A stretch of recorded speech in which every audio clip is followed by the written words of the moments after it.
ڕێز و سڵاو بۆ ئێوە بینەرانی خۆشەویستی تەلەڤیزیۆنی کۆمەڵا.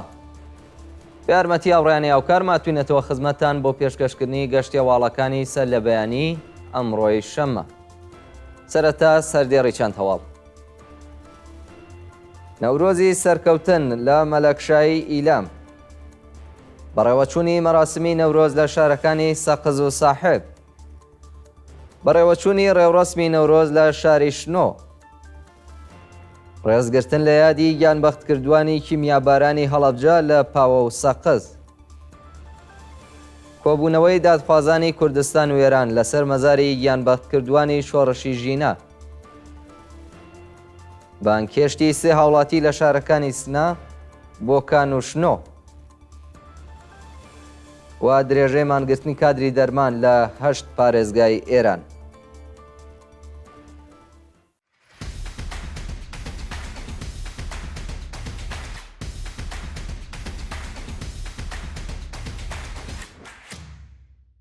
نەورۆزی سەرکەوتن لە مەلەکشایی ئیلام ڕۆژی پێنجشەممە 23 ڕەشەممە وێڕای هەڕەشە و شارەکانی ڕژیم خەڵکی ئازادیخوازی ناوچەی مەلەکشایی ئیلام مەراسمێکی شکۆدار و ڕەنگاڵەیان بە بۆنەی نەورۆزی سەرکەوتن بەڕێوە برد.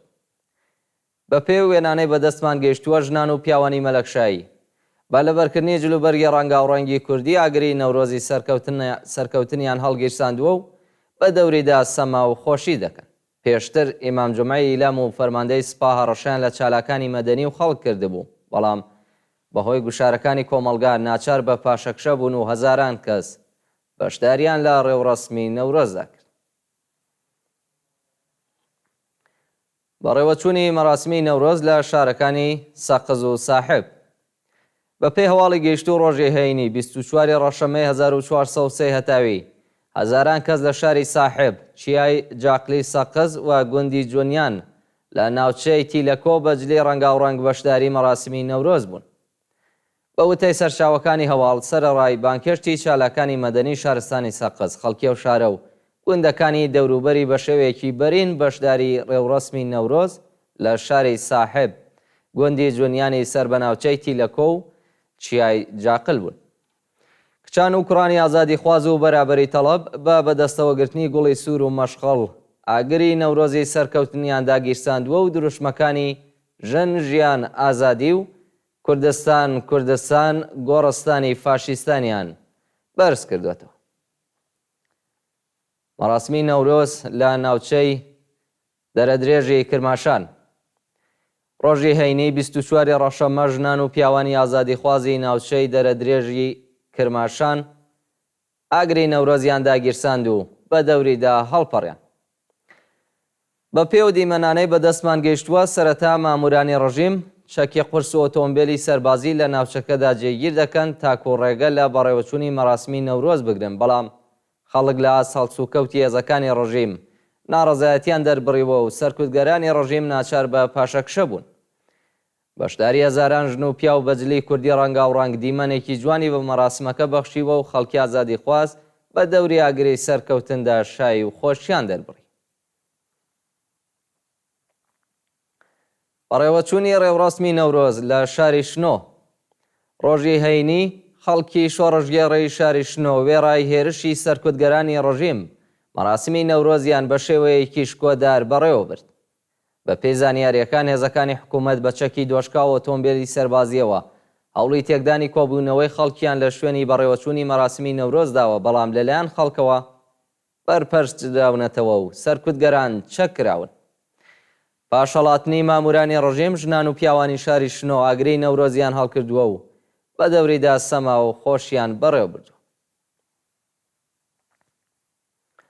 ڕێزگرتن لە یادی گیانبەختکردوانی کیمیابارانی هەڵەبجە لە پاوە و سەقز.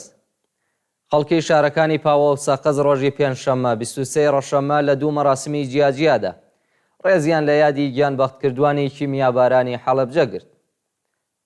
ڕۆژی پێنجشەممە بە ئامادەبوونی کۆمەڵێک لە ئەدیبان، نووسەران، چالاکوانانی بواری ژینگە، کەسایەتی و شاخەوانانی شاری پاوە یادی گیانبەختکردوانی کیمیابارانی هەڵەبجە بەرز ڕاگیرە. بەشداربوانی ئەو ڕێوڕەسمە مەزاری ژمارەیەک لە قوربانیانی ئەو کارە ساتەیان گۆڵباران کردووە و ڕێزیان لە بیرەوەریەکانیان گرتووە.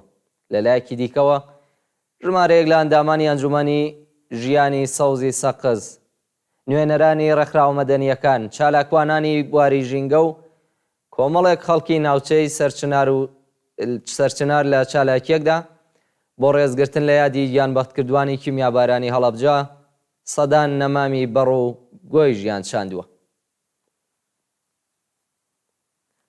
کۆبوونەوەی دادخوازانی کوردستان و ئێران لەسەر مەزاری گیانبەختکردوانی شۆڕشی ژینە.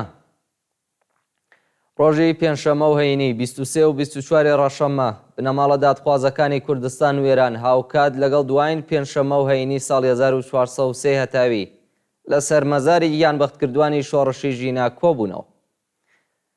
بە پێی ویدیوانەی بەدەستمان گەیشتوون بنەماڵە دادخوازەکان لەسەر گڵخۆی گیانبەختکردوان ڕامین فاتحی، محەممەد جەواد زاهدی، حەمید ڕەزا ڕوحی، ئارمیتا گەراوەند، ئیبراهیم لوتفوڵڵاهی، کەیوان دەروێشی، حەنانە کیا، عیرفان ڕەزایی، سپێر عەزەمی، عەلی ڕەزا ئەنجومی، بامشاد سولەیمانخانی، عیرفان خەزایی، مجتەبا قەناعەتی خەلاری، ئایلار حەقی، سیاوەش مەحموودی، محەممەد حەسەن تورکەمان و عەبدولفەڵت ئادی نەزادە کۆبوونەتەوە و بە گوڵبارانکردنی مەزارەکان وێڕای ڕێزگرتن لە یاد و بیرەوەریەکانیان پەیمانیان لەگەڵ ئاواتەکانیان نوێ کردوێتەوە.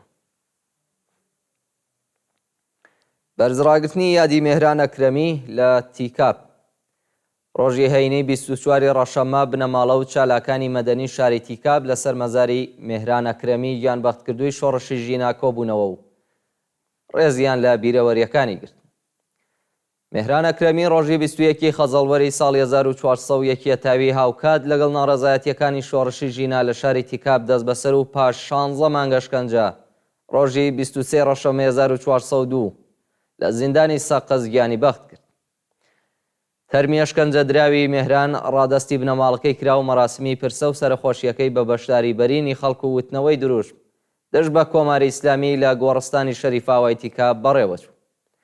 ڕۆژی هەینی هاوکات لەگەڵ یەکەمین چاڕۆژی گیانبەختکردنی مێهران ئەکرەمی بنەماڵەی دادخوازیە و گیانبەخت کردووە هاوڕێ لەگەڵ خەڵکی ئازادیخوازیە و شارە لەسەر مەزاریدا کۆبوونەوە و بەڵێنیاندا درێژەدەری ڕێگای پڕ لە شانازی بن. بانکێشتی سێ هاوڵاتی لە شارەکانی سنە، بۆکان و شنۆ.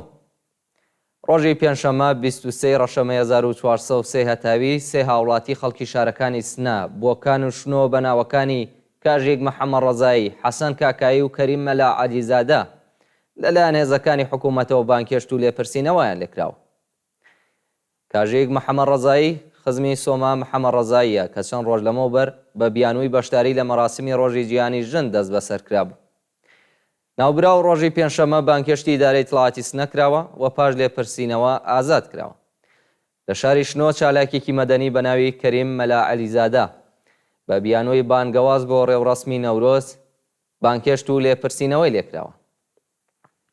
لەلایەکی دیکەوە حەسەن کاکایی هونەرمەندی خەڵکی بۆکان بۆ ئیدارەی دڵاتی ئەو شارە بانکێشت و وێڕای لێپرسینەوە بەڵێننامەی لێوەرگیراوە کە نابێت لە ڕێوڕەسمەکانی نەورۆزدا بەشداری بکات. جێژنی نەورۆز لە باکوور و ڕۆژاوای کوردستان. ڕۆژانی پێنجشەممە و هەینی خەڵکی شۆڕژگێڕی باکوور و ڕۆژاوای کوردستان لە چەند شار مەراسمی نەورۆزیان بەڕێوە برد. بە پێی راپۆرتەکان خەڵکی شاری ئامەد بە بەدەستەوەگرتنی مەشغەڵ دەستپێکی ڕێوڕەسمەکانی نەورۆزیان لە ناوچەی سوور جێژن گرتووە و لە شاری بێسمەل ژنان و پیاوانی ئازادیخواز ئاگری نەورۆزیاندا گیرساندووە و بە دەوریدا سەمایان کردووە.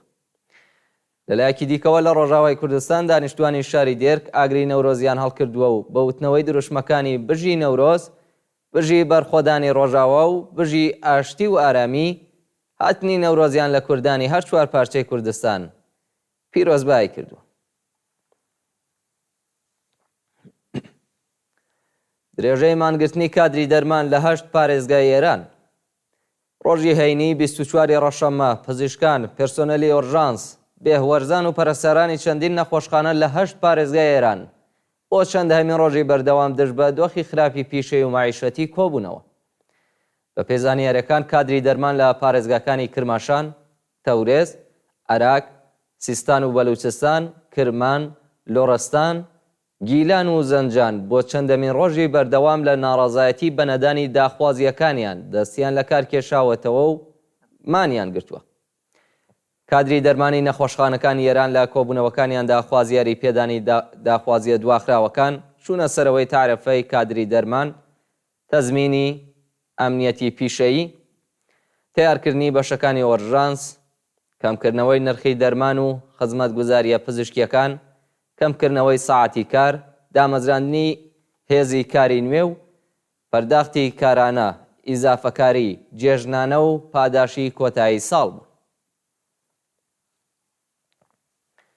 ناڕەزایەتی کرێکارانی شارەداری لە یاسووج. ڕۆژی پێنجشەممە 23 ڕەشەمە کرێکارانی شاغڵ لە بەشی فەزای سەوزی شارەداری یاسووج دژبەنەدانی داخوازیەکانیان کۆبوونەوە. کرێکارانی شارەداری بە کۆبوونەوە لە بەردەمە و ناوەندە دەوڵەتیە خوازیاری پەرداختی یەقدەستی سێمانگی ڕابردوو، پێدانی جێژنانە و پاداشی کۆتایی ساڵ و دابینکردنی بیمەی دەرمان بوون. بەوتەی کرێکاران بەهۆی نەدانی داخوازیەکانیان لە دۆخێکی سەختدا دەژین و شەرمەندەی بنەماڵەکانیان بوون. کۆبوونەوەی کرێکارانی شاغڵ لە شارۆچکەی سەنعەتی نەیشابوور. ڕۆژی پێنجشەممە 23 ڕەشەمە کرێکارانی شاغڵ لە کارگەی شارۆچکەی سەنعەتی نەیشابوور لە ئەستنەدانی هەقدەست و مەزایە ناڕەزایەتیان دەربڕیوە.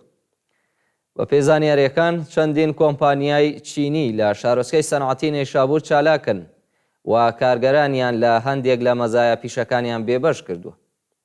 کرێکاران بە کۆبوونەوە لە نێو مەحەوەتەیە و شارۆچکە سەنعەتیە خوازیاری پەرداختی یەقدەستە دواخراوەکان، پێدانی جێژنانە، سەنەوات و پاداشی کۆتایی ساڵ بوون. و دوایین هەواڵمان سەبارەتە بە ڕێگری لە کۆبوونەوەی بنەماڵە دادخوازەکانی دەیەی شەست لە خاوەران. ڕۆژی هەینی 24 ڕەشەممە بنەماڵە دادخوازەکانی دەیەی شەست سەردانی گۆڕستانی خاوەرانیان کردووە، بەڵام لەلایەن هێزە ئەمنیەتیەکانەوە ڕێگریان لێکراوە لە بەردەم دەرگای و گۆڕستانەدا کۆبوونەوە. هاوکات لەگەڵ دوایین هەینی ساڵی 1403 هەتاوی بنەماڵەی گیانبەختکردوانی دەیەی شەست سەردانی مەزاری ئازیزانیان کردووە لە گۆڕستانی خاوەران، بەڵام هێزەکانی وەزارەتی ئیتلاعات دەرگایان بەسەریاندا داخستووە و ڕێگەیان نەداوە بچنە ژوورەوە.